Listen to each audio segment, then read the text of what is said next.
The hope of finding more survivors after a boat carrying migrants that sank Wednesday off the coast of Greece is fading. Dozens are dead, more than 100 rescued. The fear now is hundreds more are gone.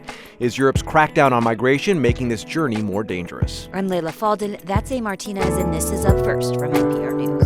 Firefighters in Canada are stretched thin as they fight hundreds of fires in nearly every Canadian province. This week, they're getting help from other countries as the smoke from the blazes drifts south again. How long will this very early and very intense season of wildfires last? And a deadly chemical found in street drugs is devastating communities across the country.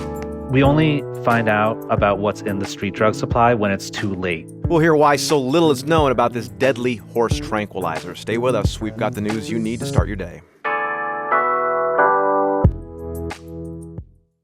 At least 79 people are dead after a boat carrying hundreds of migrants capsized early Wednesday off the coast of Greece. Yeah, just over 100 survivors were initially found.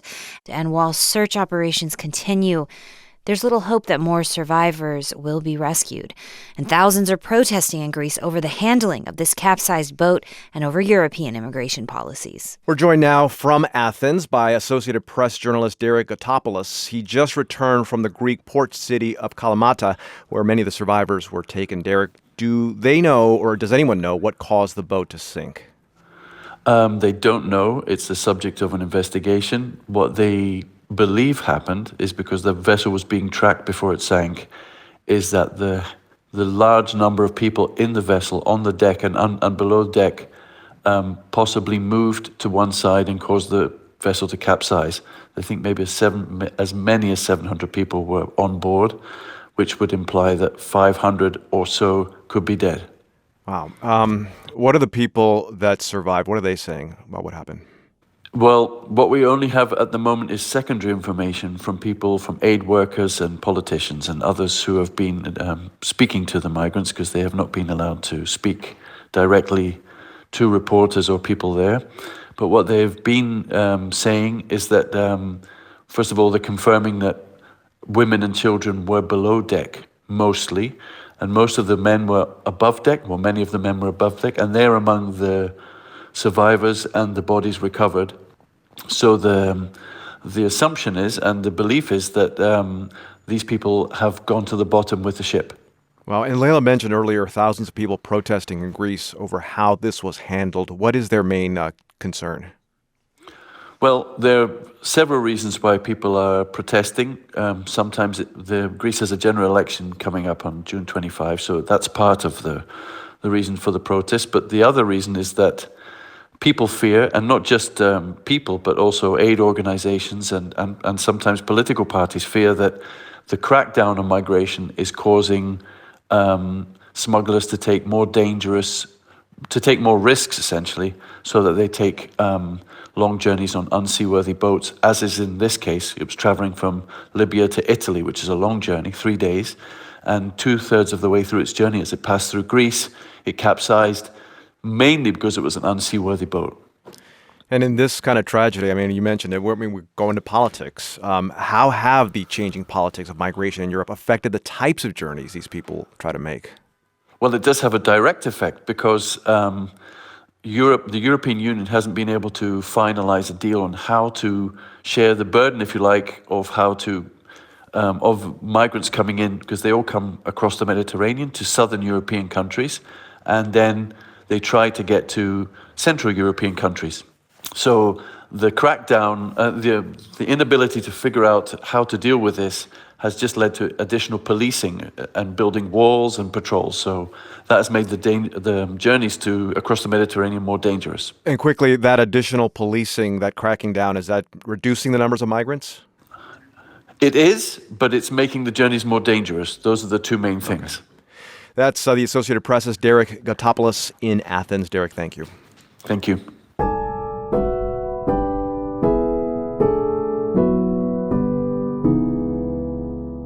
Another round of smoke from Canadian wildfires is drifting south, blanketing parts of the Midwest and headed for the East Coast. Millions of Americans will wake up this morning to hazy and, in some places, hazardous skies. Around 450 wildfires are currently burning across Canada. which is experiencing a particularly early and intense fire season. NPR's Nathan Rott is in Quebec. Nate, how close are you to some of those wildfires? Well, I am learning that close is a relative term in the province of Quebec. I'm in a city called Val d'Or, which is in the western part of the province, about a 6-hour drive north of Montreal. And there is a cluster of major wildfires burning a ways north from here, like a couple more hours. But only firefighting personnel are being allowed into those areas right now currently. And despite some rain over the last couple of days, it's kind of unclear when that's going to change and when those roads will open up. Yeah, and considering the amount of smoke that's drifting across the border, I mean, the wildfires have got to be intense and got to be massive.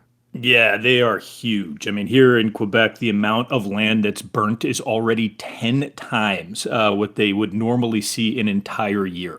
And, you know, as you said, we're still really early in the season, only in mid-June.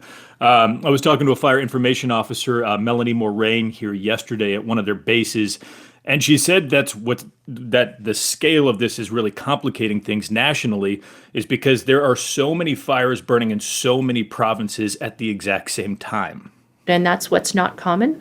And it has limited us being able to help each other within provinces. And that is one of the reasons why many of the agencies have had to go internationally for help. So typically a Canadian wildfire land firefighter has moved around from region to region in the summer to help out when a place pops off. Pretty similar to how we do it in the U.S. But right now, with so much fire, they're spread really thin. And Melanie mentioned international help. Where are the firefighters coming from? All over the place. I mean, New Zealand, South Africa, France, a bunch of teams came in earlier this week from Portugal, Spain, and the U.S. I actually went to meet 2 U.S.-based hotshot crews at the airport here in Val d'Or yesterday. You know, hotshots being the creme de la creme of U.S. ground crews. And for one of the 20-person teams from Helena, Montana, this was already their second Canadian deployment this year. I asked their acting superintendent, Tig Stoyanov, what the biggest difference was fighting fires here versus the U.S., you know, besides the obvious language barrier, which he said they've been using apps to address. And he said access in these dense, remote boreal forests has been a real issue. It's challenging to move around in and challenging to see where the fire is. It's challenging to see a quarter mile sometimes. So they use aviation assets pretty heavily, scoopers and helicopters. Helicopters are almost like pickup trucks up here. And scoopers, if you're wondering, are fixed-wing airplanes that literally scoop water from lakes or big bodies of water and then dump them on the fires. Yeah, regrettably, Nate, I'm not wondering. I watch them work close. I live in Southern California, so yeah, I see them all the time. Given, though, the remoteness of these fires, is it safe to say that they're going to be burning for a while? Yeah, absolutely. I mean, we're still early in the summer. I've heard some people say that they expect these fires to burn until it starts snowing, which, to be clear, as you know, being in California, that's not necessarily bad. Fire is a part of a lot of these landscapes. The concern, though, is that this has happened so intensely, so early in the season, and that it's going to continue here for a while. All right, that's NPR's Nathan Rott in Quebec. Wear a mask, Nate. Yeah, I appreciate it,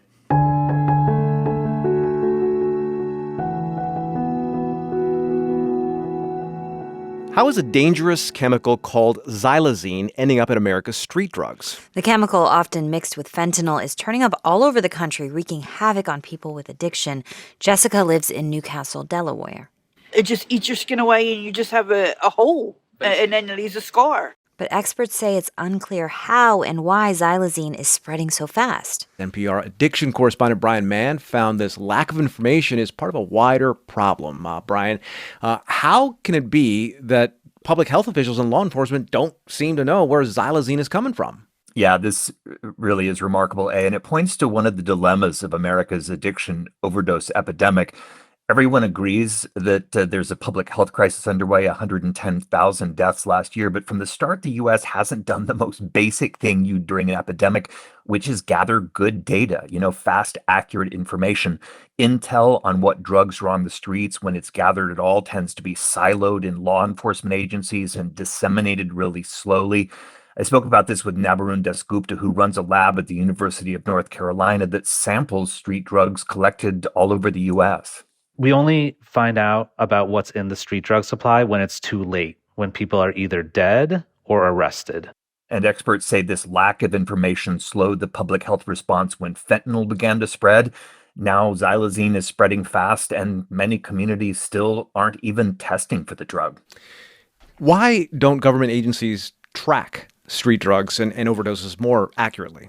Yeah, the experts I've spoken to say this is a legacy of decades of public policy that leaned more toward the drug war, police and law enforcement, rather than public health. And this angers people grappling with this overdose crisis. Levi Wardell is in recovery from drug and alcohol addiction himself, and he works now as a funeral home director in Cheyenne, Wyoming. And in that role, he helps families who've lost loved ones to drugs. And he says it's just crazy that officials don't track dangerous drugs and overdoses the way we track other public health threats.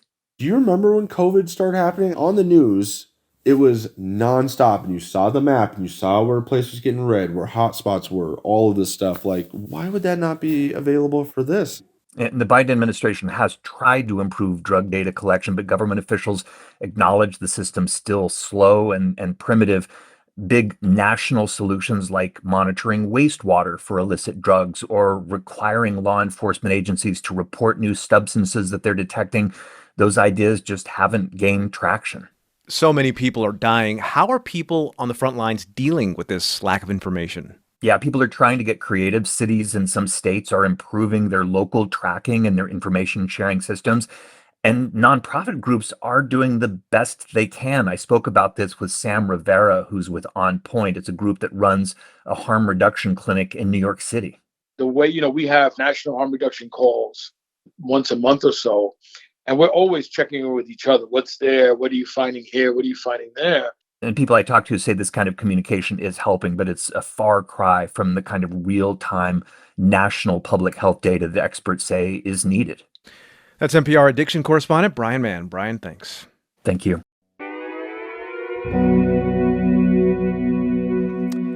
The Massachusetts Air National Guardsman accused of leaking top-secret government documents has been indicted by a federal grand jury. 21-year-old Jack Teixeira is charged with 6 counts that each carry up to a decade in prison. He was arrested in April after being accused of sharing classified information on Ukraine and other U.S. intelligence in an online chat.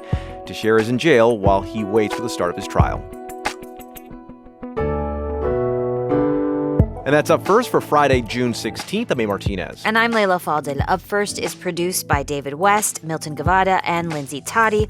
Our editors are Adam Byrne, Dee Dee Skanke, Andrea De Leon, and Alice Wolfley. Our technical director is Zach Coleman, with engineering support from Carly Strange. And our executive producer is Erica Aguilar. And don't forget, Up First airs on Saturday, too. Aisha Roscoe and Scott Simon have all the news. It'll be right here in this feed or wherever you get your podcasts.